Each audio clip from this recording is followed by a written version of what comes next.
This is going to be the beginning of an ongoing series of interviews on the road. Here we got with us a young player from Florida, from Orlando. His name is RJ Harman, and he's going to be the next big harmonica superstar. He's only 20 years old, and as you can hear, he's already playing great. So we're going to ask him some questions and do some jamming. Let's change that a little bit. Okay. So when did you get started playing harmonica? I think the summer before 05 or 04, so I've been playing maybe seriously for about 4.5 years now, I think, when I first met you. That's amazing. That's amazing. 4.5 years. How much are you practicing? I started at about 4 hours every day, and then it dropped down to now I give at least a good hour and a half in the day practicing scales and runs and all all of your scale patterns and stuff. Mm-hmm. What did you start practicing first? Just tone and long tones. Just holding out, learning your blue scale and just holding it out, long 16-note beats, and then practicing your tongue, just changing tempo, and then just getting faster on your scale. Good. Yeah. Who got you started practicing like that?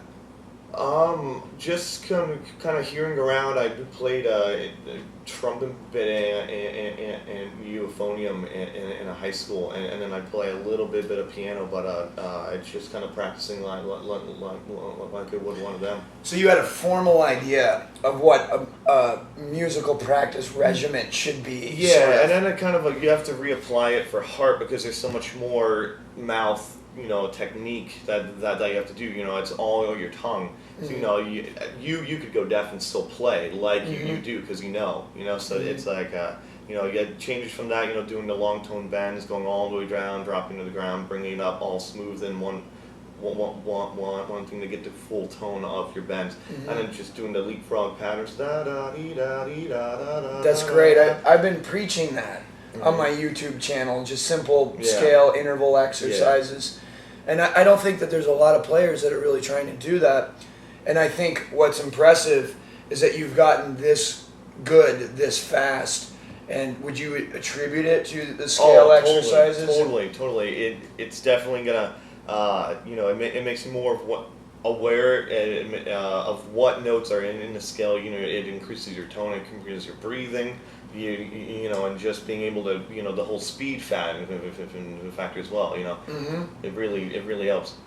Did you find this instrument more difficult than trumpet or euphonium? Yeah, totally. At first, I couldn't even, even single note, and that was where the long tones came into. Because for the longest time, I couldn't even single note, and it made me very frustrated. And then just doing the long tones for 2 days, it kind of came. So I was doing the single notes. Why don't you demonstrate some of the those patterns that you were talking about, some of the scale patterns and arpeggios and stuff like that? There's one I learned that I've shown some people that I used to do with the long tones. It just what kind of harmonica is this and what key? This is a golden melody harmonica. It's in key of A. Yeah. And I believe it's customized by Joe Spires. That's right. So I'm going to do there's a different scale patterns. I'll show you one. You can do it long tones, holding it out for long periods of time, or moving it and just chording it.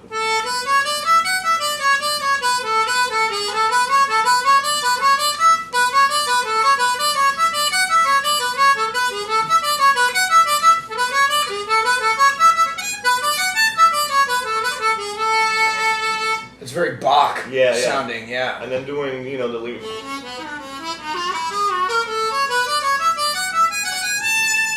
Doing the lead frogs, going in third, going in thirds and all that. It makes you. That's great. One of the things that impresses me about your playing is your intonation. I mean, at such a young age, you have such a command over your intonation. Did you practice with a keyboard or the bendometer or anything? Really, you just sat down on the keyboard and just would hit the note without even playing the harp. Just kind of tap it, get it in your mind, because you won't be able to play anything unless it's in your mind. And then just kind of matched it, And That's great. And then doing the whole bending of.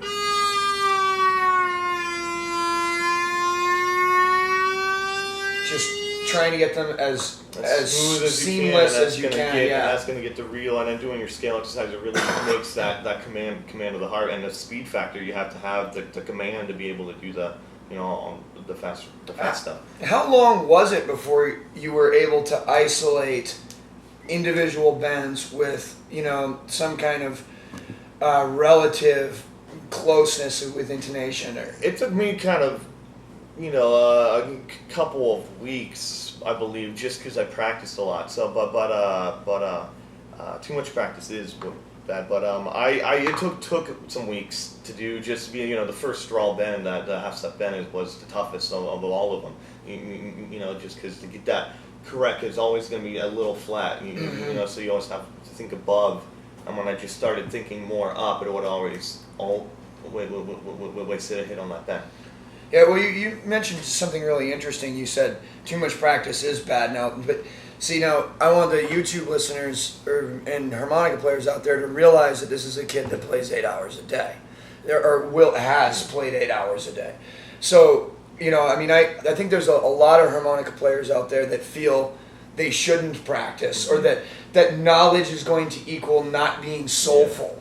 All right, which is not true. It isn't true. And but so in RJ's case, too much practice for him could be bad, in my opinion. Yeah. But for the rest of the world, you're going to practice as much as you are. It's not going to amount to half of the amount that this guy has practiced, unless you're like him. And in that case, I'll be interviewing you on the road later. So let me ask you another question. Initially, just in the beginning, who were the players that got you excited about the instrument? Just in the beginning. In the beginning, Hugh Feely from DC. That's a new name to me. Yeah, Why don't you tell us a little bit about Hugh? My dad actually did his CD cover graphic design, and he came to the house. He did his album for free if Hugh would come down to the house to show me a few things.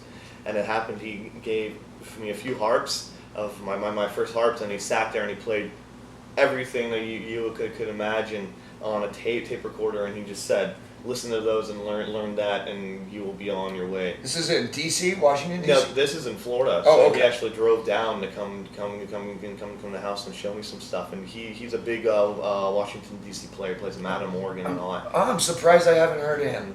Hugh Feely? Yeah. Okay, and then so that was like, it was like a local guy. Yeah. Well, sort of Yeah. not a name like Hummel or Piazza. No, or something. and then it jumped from Hugh Feely. I got into Kim Wilson. Mm-hmm. Then believe it or not, I totally skipped. I didn't even realize, the little Walter and all that. And it comes back to you now that you haven't listened to them, You mean now you're saying like, I should have listened to Walter a little bit more, So are you doing that now, going back to Sonny him? Boy? Yeah, because I jumped from Hugh Feely. I went to Kim Wilson, Carlos Dalhunco. Was probably at some point in time, my biggest. I would say now influence. still your most audible Yeah. influence. I've broadened my. I've been listening. I got into you at a big point of time. Just really, I'm not just saying that. Studied your guys' playing and Sean's like licks, and then I went back to Kim Sean Wilson. Starsky's licks. Yeah, who's a Sean guitar Starsky, player. yeah, and then I jumped to Paul DeLay was awesome, and then I got back into more blue lane. Sonny Boy Williamson is my favorite. I think.